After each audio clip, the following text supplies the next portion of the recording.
10-12 को जो VBI सवाल होगा, है ना, उसको हम समझा देंगे फिर से, ठीक है।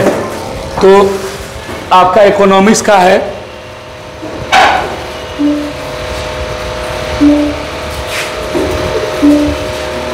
सबसे मेन सवाल यही है आपका, अर्थव्यवस्था। बैठो रे, है ना। तो अर्थव्यवस्था की परिभाषा हम आपको बताए भी थे कि अर्थव्यवस्था एक ऐसा तंत्र या ढांचा है जिसमें जितना भी आर्थिक क्रिया है उसको क्या किया जाता है, संपादित किया जाता है। आर्थिक क्रिया, इतना देर से तो खुर खारने बैठल नहीं शांति, जब बोले लगल हो तो खुर खार कर लगेंगे। ये वो चुई नहीं करेगा, अब डंटा को रख लिए, अब बोलते ना है, अब पीटते हैं, समझ जे हल्ला कर्मी बस गे भी कुछ न बोलो, डायरेक्ट पीट दो बस। तो अर्थव्यवस्था का मतलब हो गया आपका कि जो भी आर्थिक क्रिया, वो आर्थिक क्रिया क्या है, तो सबसे पहले आर्थिक क्रिया हमारा कृषि है, न है कृषि। दूसरा आर्थिक क्रिया हमारा उद्योग धंधा है, और तीसरा आर्थिक क्रिया जिसको हम कहते हैं संचार, नहीं कहते हैं। तो आपका देखिए तीनों फिगर दिया है, यही तीनों को मिलाकर हमारा देश का अर्थव्यवस्था तैयार होता है। यही 3 क्षेत्र भी है अर्थव्यवस्था का, है ना। तो इससे जुड़े हुए 3 सवाल है, इसी 3-4 हो गया कि अर्थव्यवस्था क्या है। तो अर्थव्यवस्था एक ऐसा तंत्र या ढांचा है जिसके अंतर्गत सभी आर्थिक क्रियाएं संपादित होती है। आर्थिक क्रिया का मतलब वह काम जिसको करने से क्या आता है, मुद्रा, पैसा या मुद्रा। तो कौन वह काम है, तो भैया कृषि है, इससे पैसा आता है, उद्योग है, इससे पैसा आता है, संचार है, इससे पैसा आता है नहीं आता है। और अर्थव्यवस्था के कितने क्षेत्र, 3 क्षेत्र। हमारा सबसे पहला आपको बोलते हैं प्राथमिक क्षेत्र का मतलब कृषि, दूसरा हमारा द्वितीय क्षेत्र को उद्योग क्षेत्र कहा जाता है, और तीसरा हमारा क्या होता है, सेवा क्षेत्र। और सेवा क्षेत्र में संचार, बैंक, ये सब आता है। और अर्थव्यवस्था की संरचना की बात करते हैं, है ना, वही हो गया। अगर प्रकार में जाएंगे तो अर्थव्यवस्था कई प्रकार का, 3। एक हमारा पूंजीवादी, दूसरा हमारा समाजवादी, और तीसरा हमारा मिश्रित अर्थव्यवस्था। भारत में कैसी अर्थव्यवस्था है, इससे जुड़ा हुआ आपका काम हो गया, इसमें लिखा हुआ भी है ना। तो आपका ये एक सवाल हो गया। कोई दिक्कत है इस सवाल में? चलिए अगला सवाल देखिए। अगला है सतत विकास। तो सतत विकास का मतलब क्या होता है, आपको पढ़ाए थे कि सतत विकास का शाब्दिक अर्थ है ऐसा विकास जो जारी रह सके, टिकाऊ बना रह सके। सतत विकास में ना केवल वर्तमान पीढ़ी बल्कि भावी पीढ़ी के विकास को ध्यान में रखा जाता है। और ये किस आयोग ने बताया है, ब्रूडलैंड। किस आयोग ने बताया भाई, ब्रूडलैंड। ये आयोग ने बताया है सतत विकास के बारे में। मतलब विकास ऐसा हो कि आधे नहीं खत्म हो जाए, ऐसा विकास करे कि ये विकास दिन प्रतिदिन आने वाले पीढ़ियों के लिए भी क्या रहे, चलता रहे। उसी विकास को हम कहते हैं सतत विकास। कोई दिक्कत? तो एकदम आसान सवाल है। आइए अगला सवाल की ओर। आपका देखिए आर्थिक नियोजन। आर्थिक नियोजन समझने के लिए समझिए पहले, अगर आपको चोट लगेगा, मान लीजिए आपको क्या लग गया, चोट लग गया, तो चोट लगेगा तो डायरेक्ट अस्पताल जाइएगा कि क्रीम उरीम या पाउडर उडर या जो मलहम उलहम लगाइएगा, कुछ पट्टी उट्टी बांधिएगा, खून ज्यादा बह रहा है तो खून बहते हुए अस्पताल जाइएगा की वजह पर क्या करेंगे, पट्टी उट्टी बांध लेंगे। मतलब पहले अगर हमको चोट लगा तो सबसे पहले हम क्या किए, पट्टी बांधे, और पट्टी बांध लिए, जब खून रुकने लगा तब हम कहाँ गए, अस्पताल। मतलब जो जरूरी था पहले वही काम किए, उसके बाद फिर उसके बाद जो जरूरी है उसको काम किए। मतलब जरूरत के हिसाब से काम करना, प्राथमिकता के हिसाब से देश के संसाधनों का प्रयोग करना। मान लिया जाए अभी देश में दवाई की जरूरत है तो हम ज्यादा दवाई ना बनाएंगे जी। जब देश में खाने पीने की ज्यादा जरूरत होगी तो कृषि पर ज्यादा जोर दिया जाएगा।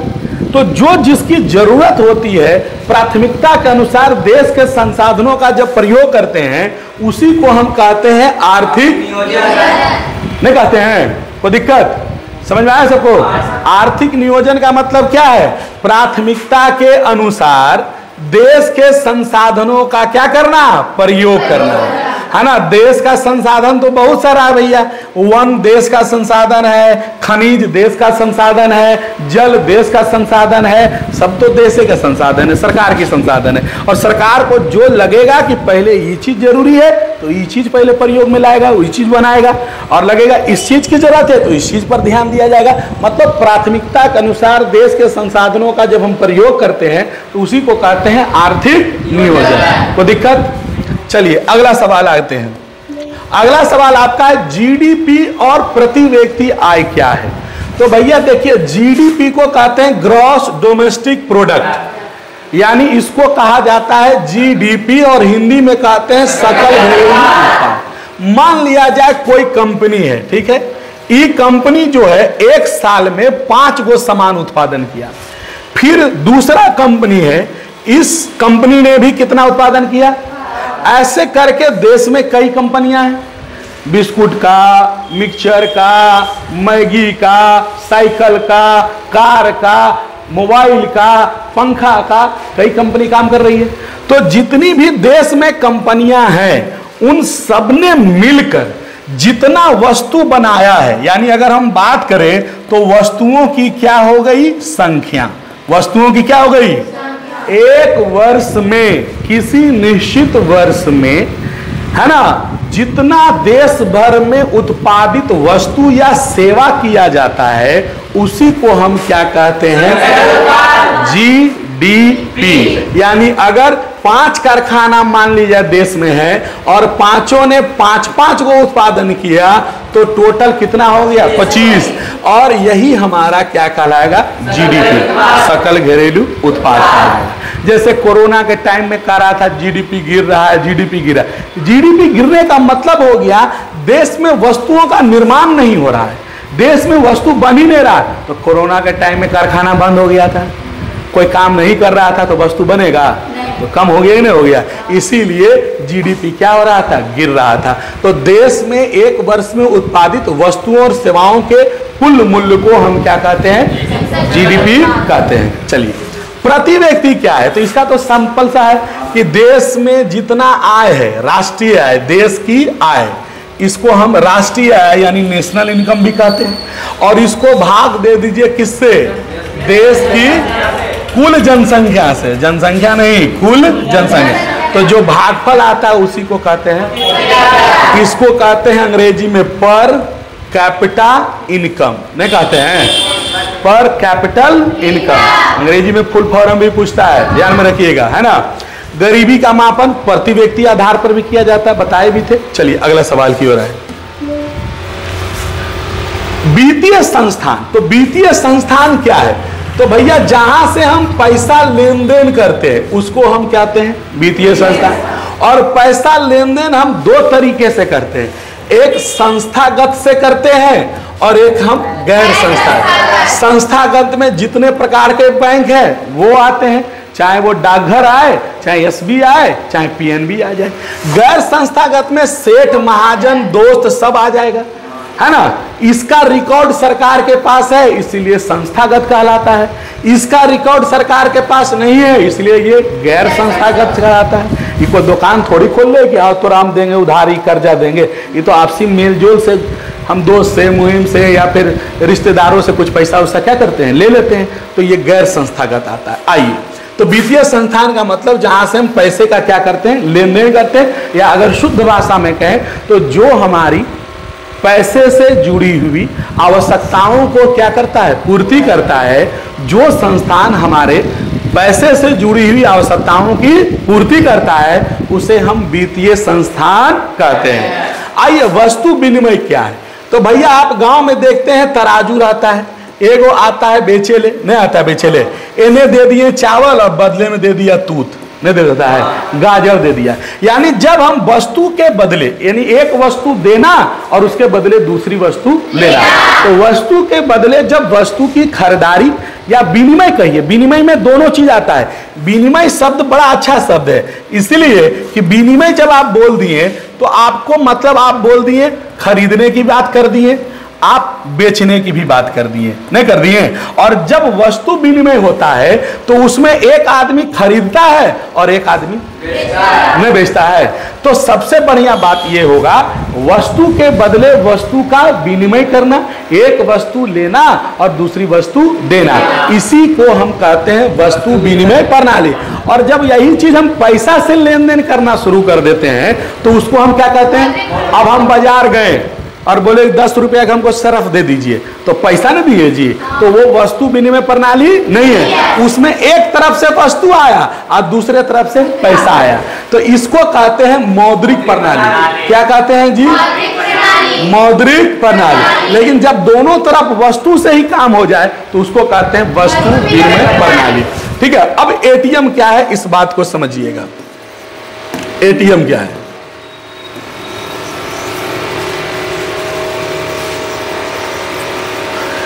तो आप देखिए यहां एटीएम का फिगर लिखा हुआ है, दिया हुआ है फिगर कि नहीं दिया हुआ है?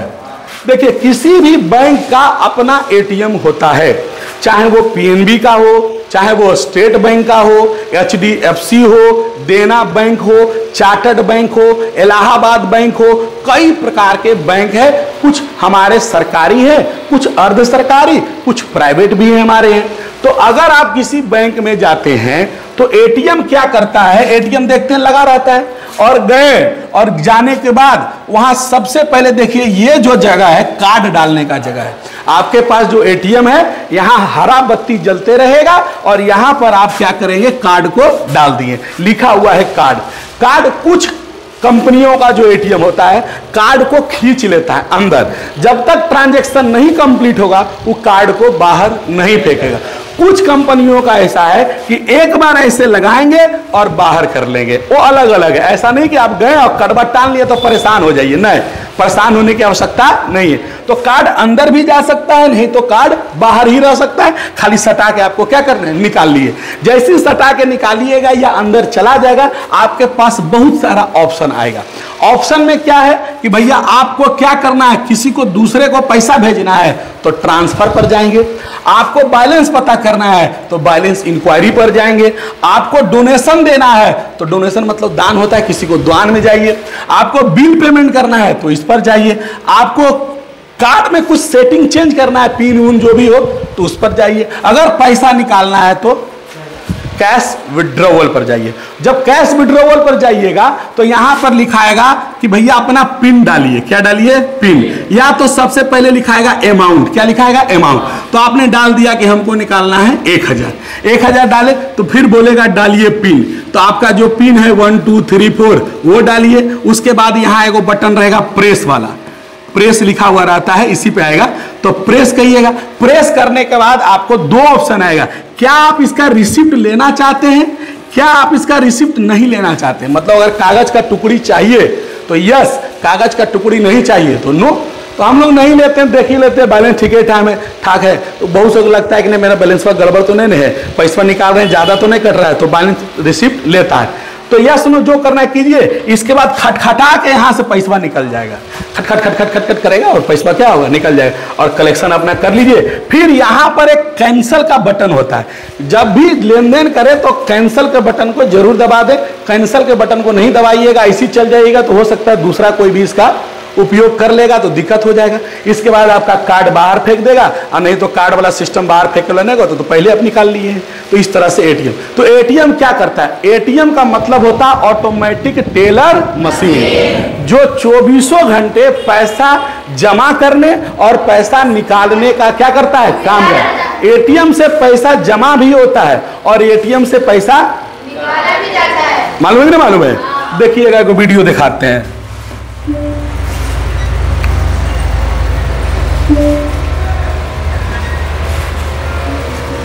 वाईफाई नहीं कर रहा है क्या हो?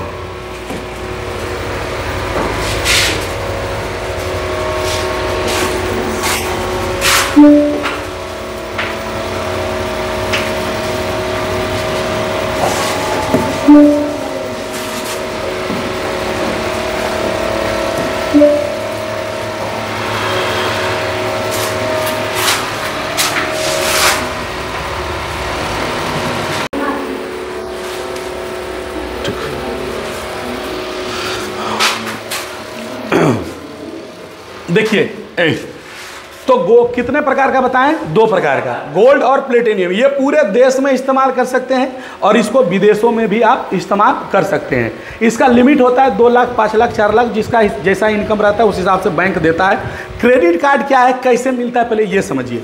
जैसे आप बैंक गए और बैंक जाने के बाद बोले कि हमको क्रेडिट कार्ड चाहिए, तो बोला ठीक है, पहले आपका पासबुक देखेगा, ट्रांजैक्शन देखेगा, वो चेक कर लेगा ऑनलाइन कि इसका ट्रांजैक्शन कितना अच्छा है।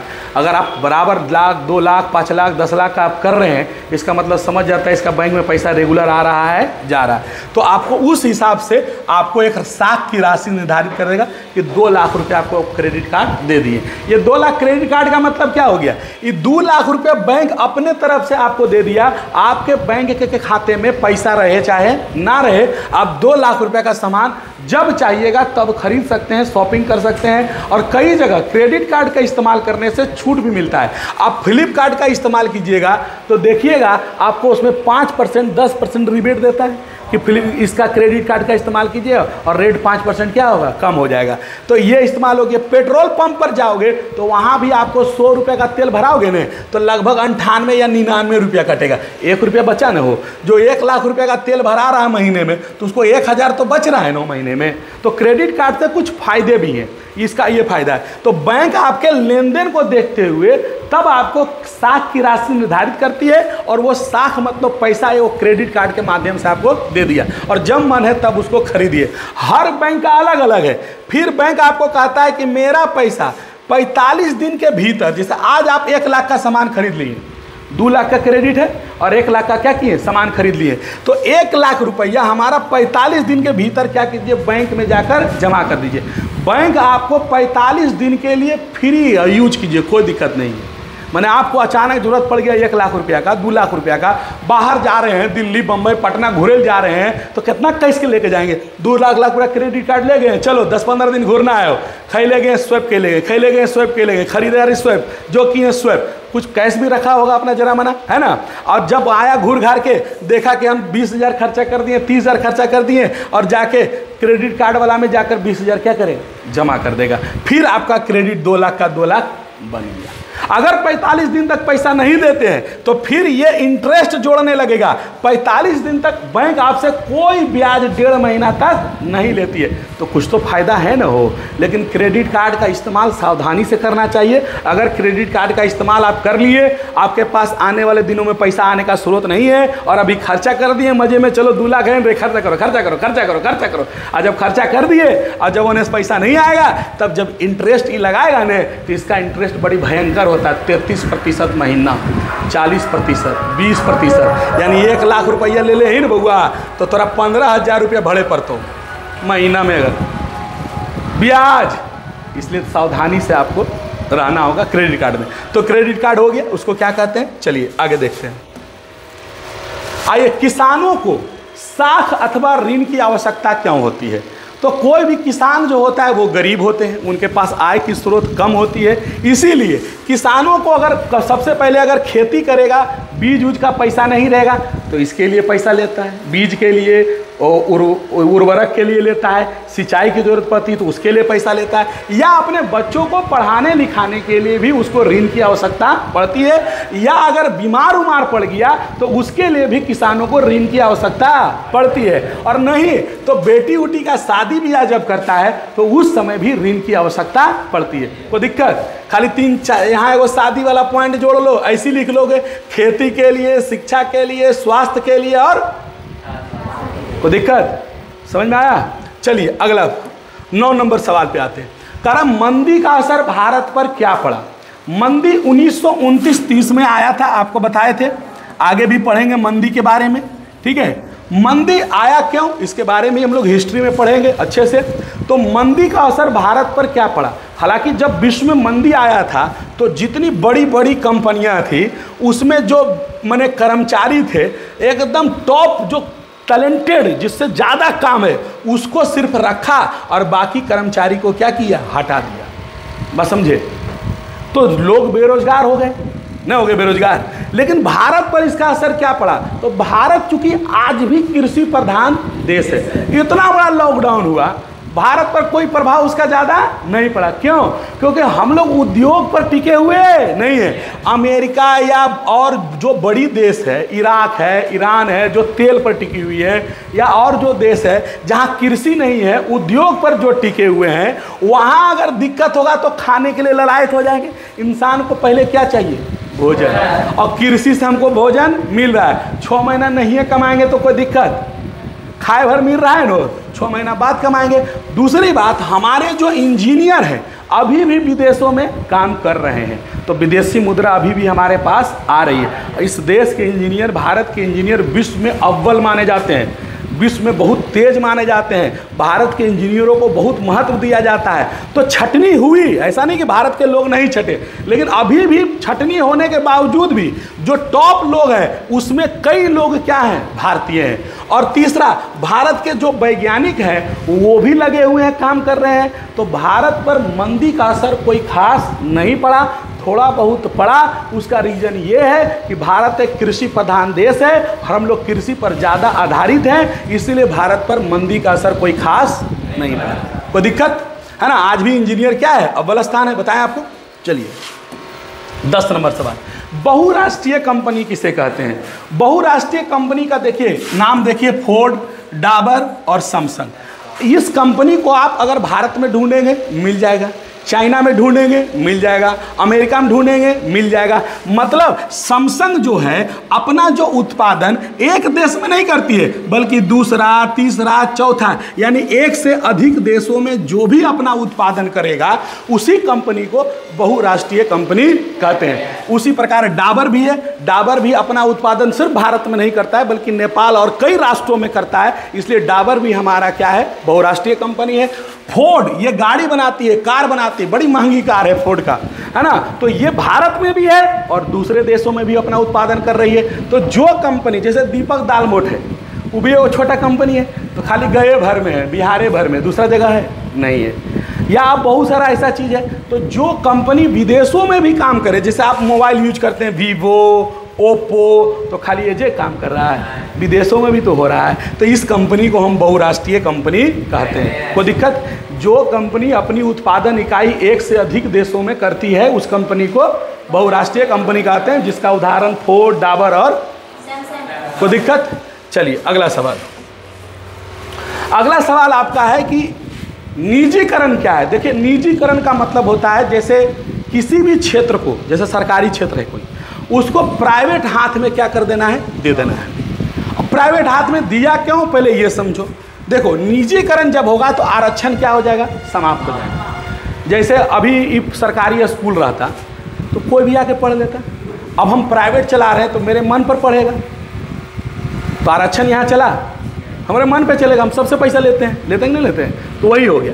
उसी प्रकार ट्रेन से सरकार को जब घाटा होने लगा तो कई स्टेशनों को, कई ट्रेन को प्राइवेट कर दिया गया। उसमें एक वंदे भारत ट्रेन है। देखिए, वंदे भारत ट्रेन में जब आप घुसिएगा तो ऐसी ही एयर होस्टेज जो फ्लाइट में होती है, एरोप्लेन में होती है, वैसी लड़कियां आपको आगे में रहेंगी, वेलकम करेंगी। चलिए, फ्लाइट में भी जब आप चढ़िएगा तो वहाँ पर एगो जैसी सीढ़ी से चढ़िएगा ना फ्लाइट, क्योंकि जहाज ऊँचा ना होता है वो, तो सीढ़ी से चढ़ना होता है। तो यहाँ पर एगो लड़की रहेगी जो आपको good morning sir, good morning sir, have a nice day sir, have a nice day sir, welcome sir, ऐसी करते रहेगी, समझे? तो ये करेगी और फिर अपना सीट पर जाकर बैठ जाएगी। आप बैठ जाइएगा। जब आप सीट पर बैठेंगे तो वहाँ एक बटन होता है, उसके ऊपर में, फ्लाइट के ठीक ऊपर में एक बटन होता है जहाँ आप बैठते हैं। तो बैठिएगा तो इस बटन को दबा दीजिएगा, तो दबाइएगा तो उधर से आएगा sir may I help you sir, तो ओके, तो सर क्या चाहते हैं सर? आप हिंदी में बात करना, हिंदी में, अंग्रेजी में चाहते हैं तो अंग्रेजी में, तो आप बोलिएगा कि have a glass of water, तो ठीक, ओके सर, उधर से लाएगी और आपको एक गिलास पानी दे देंगी, आप पानी पीजिए। उसके बाद खाने पीने का भी चीज़ बिकता है एरोप्लेन में, वो भी खाइए। तो उसी प्रकार वंदे भारत में भी जैसी आप घुसिएगा तैसी कुछ लड़कियां आपको क्या करेगी? वेलकम करेगी।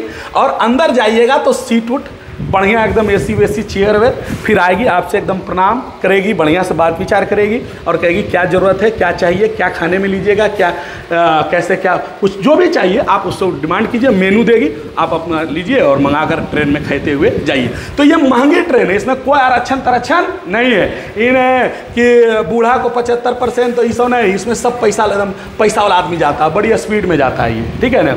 तो ये हो गया। तो निजीकरण किया गया। निजीकरण जैसे BSNL एक कंपनी है, आप जानते हैं इसका फुल फॉर्म होता है भारत संचार निगम लिमिटेड। हालांकि इसको कहता है भाई साहब नहीं लगेगा। आज BSNL की हालत खराब है। B से भाई, S से साहब, N से नहीं, L से लगेगा, भाई साहब नहीं लगेगा, इसी का नाम है BSNL। तो BSNL जो कंपनी है आज डाउन में चली गई क्योंकि सरकारी कर्मचारी उसमें काम ठीक से नहीं किए, सरकार को घाटा हो रहे थे।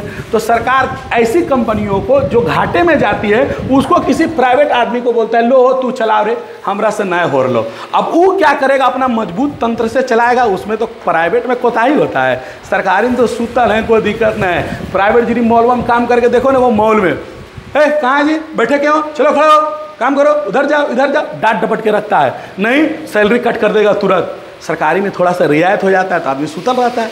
तो जो कंपनियां घाटे में जा रही थी या जो विभाग, सरकार का विभाग घाटे में जा रही थी, उन विभाग को निजी हाथों में क्या किया गया, सौंपा गया। और सरकारी विभाग को जब निजी हाथ में सौंपा गया उसी को हम कहते हैं निजीकरण। निजीकरण से लाभ आरक्षण समाप्त, घूसखोरी समाप्त, और क्या व्यवस्था भी टंच। आप PNB बैंक जाइए, कौआ कोल वाला, इतना भीड़, इतना गर्मी, बैठे की जगह नहीं। अजीरी नवादा वाला HDFC चल जाओ, HDFC जाओगे ने ऐसी घुसोगे लगेगा ऐसे बैठल रहे गर्मियाँ, आहा AC चल रहा है, मज़ा आएगा, नहीं आएगा। बैठे की भी जगह ठंडा पानी रखा हुआ है, पानी पीजिए। खाली कहिएगा नहीं हमको वो ज़रा बड़ा अकाउंट खोलना है, बढ़िया वाला बड़ा अमाउंट से 50,000 से आज अकाउंट खोलना है वो, तो कहे सर बैठिए सर फॉर्म भरिए सर, तुरंत लाएगा पानी चाय सब पिलाएगा आपको फ्री में, और पीजिए जाइए। आप कार खरीदने कभी जाइए, हम लोग पटना जाते हैं ना, तो आज भी देखो पटना गए, मान लिया अब किसी आदमी का वेट करना रहा हमको, आधा 1 घंटा बाद आएगा, 1.5 घंटा बाद आएगा, कहीं पर वेट कर रहे हैं। तो वेट कर रहे हैं, और गर्मी का दिन है तो कहाँ वेट कीजिएगा, रोडवा पे खड़ा। तो हम लोग दिमाग लगा लेते हैं। दिमाग क्या लगाते हैं, जूता मोजा पहन के जेबे करते हैं, ठीक है, बाहर निकलते जूता मोजा जरी में झाड़ उड़ लेइए, है ना। अगर बात जाइए तो चल गए लियो बगल में देख लियो कोई शोरूम हो कार उड़ के, लगभग हर रोड में कोई ना कोई शोरूम छोटा बड़ा रहता ही है किसी भी चीज़ का। शोरूम में घुस गए, बोले कि वो कार खरीदना है, कौन सा कार है जरा मॉडल दिखाइए। तो मॉडल दिखाएगा, बताएगा सर कब कल आने, तो बस अगले महीने हम खरीदने वाले हैं इसको। अच्छा सर बैठिए कोटेशन, चलिए क्या होगा, फाइनेंस हो जाएगा, किस्ती उस्ती पे मिल जाएगा। बोला क्या करते हैं, तो जॉब करते हैं, पोस्ट ऑफिस में जो ID कार्ड दिखा दिए हम अपना, कि भाई देखो हम जॉब कर रहे हैं, पूरा दिखा दिए। और उसके बाद दिखाने के बाद उसके बाद बोला सर बैठिए। अब बोला आपके पास कोई कार, बोला हाँ मारुति सुजुकी का कार है, दिखा देते हैं। सर्च मारता है उसमें भी दिखा देता है नाम ठिकाने, तो मेरे नाम से कार भी है वो है, ठीक है। तो जब दिखा दिया सब चीज़ तो उसको लगता है कि सही में खरीदेगा। या आप ऐसे भी ढंग से ज़रा बात कर लेंगे तो आपको समझ जाएगा नहीं खरीदे वाला है। तुरंत आपके लिए कॉफ़ी ऑर्डर करेगा, कॉफ़ी पीजिएगा, तुरंत कहिएगा थोड़ा सा कुछ भूख लग रहा है, नाश्ता भी करना है, तो नाश्ता भी आपको लाकर दे देगा। पेटीज बेटी नाश्ता में रोटी सब्जी नहीं ला देगा, पेटीज ला देगा, बर्गर वगैरह ला दे देगा, खा ले लियो पी ले लियो। सर ठीक है, ऐसा है कि हम आते हैं 2-4 दिन के बाद और कुछ डाउन पेमेंट कर देंगे और उसके बाद गाड़ी ले जाएंगे। तो सर बुकिंग कर लेना है, फ़ोन पे हम पेमेंट करेंगे, बुकिंग भी करवा लेंगे, घर पर थोड़ा डिस्कस कर लेते हैं कि गाड़ी ले। Okay sir. अब वो आदमी क्या करेगा, अपना वो नहीं चल गया, हम चल गए बाहर। जब आदमी आया तो काम खत्म हो गया, आराम से रह गए नहीं रह गए, खा पी के जब आदमी आया हमारा आदमी मिलने चल गए, हो गया। तो ये दिमाग लगाना होता है। तो निजीकरण, और निजीकरण से एक चीज़ और होता है, कामचोरी समाप्त हो जाता है, कोई आदमी अब कामचोर नहीं रहेगा, ये निजीकरण है। सबसे अंतिम सवाल आपका उपभोक्ता, एक और है इसके बाद उपभोक्ता जो वस्तुओं की खरीदारी करता है, आप देखिए सब खरीद रहा है, इसी को हम कहते हैं। तो एक लाइन में कोई दिक्कत। आउटसोर्सिंग कंपनी क्या है, आउटसोर्सिंग क्या है, जैसे एक कार है, ये कार बनाने वाली जो कंपनी है, इसका जो चक्का होता है, ये कंपनी है मारुति सुजुकी के, लेकिन चक्का देखोगे रहेगा MRF के, अपोलो के रहता है। यानी बड़ी कंपनियां जो होती है अपना सामान का सारा पार्ट्स, अपने वस्तु के सारे पार्ट्स खुद नहीं बनाती है, बल्कि वो पार्ट्स अलग अलग कंपनियों को दे देती है कि भाई तुम हमको टायर बना के दो। जैसे 100 को हमको कार बनाना है, तो एक कार में कई चक्का, 4, एक वो स्टेपनी 5, इतना देता है। तो 500 का ऑर्डर दे देगा MRF को, भाई हमको MRF वाला 500 टायर दे दीजिए, इस साइज का, इस लेवल का, इस दे दीजिए। तो वो दे दिया। खाली क्या करती मारुति? अच्छा, साउंड सिस्टम लगाना है तो फिलिप्स का बोल दिया, आहूजा को बोल दिया, किसी कंपनी को बोल दिया म्यूजिक सिस्टम वाला, भाई इस प्रकार का हमको म्यूजिक कंपनी वाला सेट चाहिए, हमको दे दिए। उस सब सामान मंगाया, शीशा किसी और से, टायर किसी और से, म्यूजिक सिस्टम किसी और से, और सब मंगाया और खाली बैठ के जोड़ जाड़ के रख दिया। जैसे साइकिल देखते हो जो कसता है, वो हैंडल कस दिया, चक्का लगा दिया, ई लगा दिया, वो लगा दिया, और कस उसके रेडी करके वो क्या करता है? बेच रहा है। तो बड़ी कंपनियां ऐसी करती है। तो जब बहुराष्ट्रीय कंपनियां या अन्य कंपनियां संबंधित जो सेवाएं होते हैं, स्वयं अपनी कंपनी से नहीं बल्कि किसी बाहरी स्रोत से क्या करता है? प्राप्त करता है, तो उसे को हम क्या कहते हैं? बाह्य स्रोती कहते हैं या आउटसोर्सिंग कहते हैं। यानी बड़ी कंपनी अपनी सेवा खुद से प्राप्त ना करके जब दूसरे से प्राप्त करती है तो उसी को हम कहते हैं आउटसोर्सिंग, बाह्य स्रोती कहा जाता है। इतना था आपका। और कोई दिक्कत? बोलिए।